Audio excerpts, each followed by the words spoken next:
Chairman, and I'd like to ask unanimous consent to place my opening statement in the record and simply apologize for having two conflicting, very important committee hearings.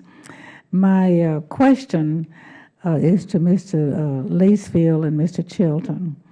And NASA has set a schedule of 2014 and 2017 for unmanned test flights, with 2021 as the first manned test flights of the integrated Orion and SLS system. What out-year funding levels will be required to achieve this schedule? And given the current funding constraints, what parts of the test plan are most at risk, and what are the implications? What would be the implications of any funding reductions? I think from the Orion point of view, we have planned the program through the scope to accomplish the 2014 mission and the 2017 missions at the marks that NASA has received, so that we see those as high confidence level tests that we can get to. I think the thing that we worry about the most is trying to do the human space flight earlier than the 2021, and that's where we've probably spent the most time looking at options to bring that forward. But at the current time, we are not able to bring that forward with the funding marks that we have today.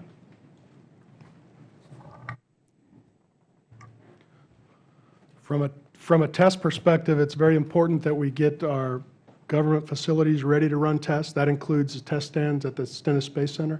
The core stage of the SLS, the first flight stage, will actually go to Stennis and undergo what we call a proto-flight test. We'll put her in the stand, learn about the tanking, run instrumentation, and firing sequences that get us ready to fly.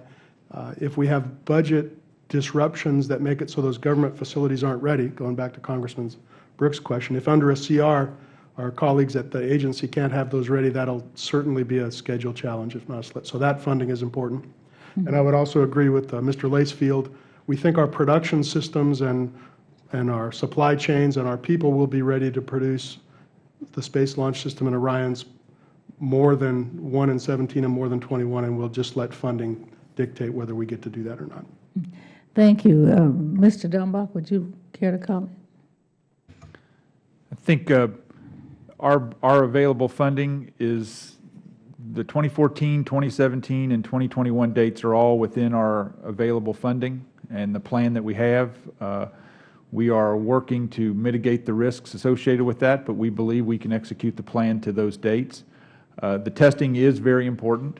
2014, the exploration flight test is critical for our Orion flight test, particularly because it addresses 12 of our 16 top risks for that spacecraft, as well as an opportunity to test out our recovery systems for recovering the crew module from the ocean once we land.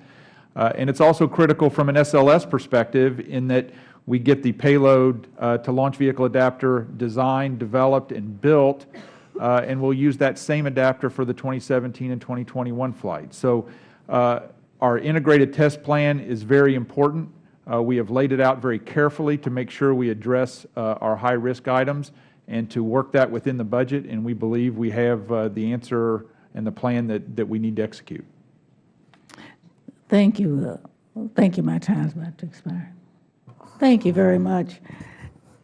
Just sitting here listening with 1,000 thoughts going through my mind, I am fully aware that we are facing lots of constraints, and I fully acknowledge that we have some real concerns about how we're going to be able to fund. I hope we can stay online. But I'm also aware that until we out-innovate, and we only can innovate through research, our economy is really not going to get much better. And so I'm hoping that you will keep the pressure on us. Sometimes we get a little lightheaded here.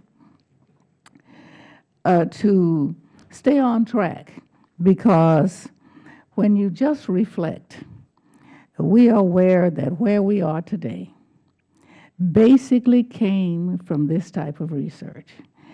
And where we're going to be tomorrow, it will come from this research. It'll either be done here in partnership, or it'll be done somewhere else. If it's not done by the United States, or not a major part, we'll be watching it as spectators. And so I would just simply say to keep the pressure up, keep young people intrigued so that we can continue to educate the manpower we need. We simply cannot afford to do without this research. Thank you.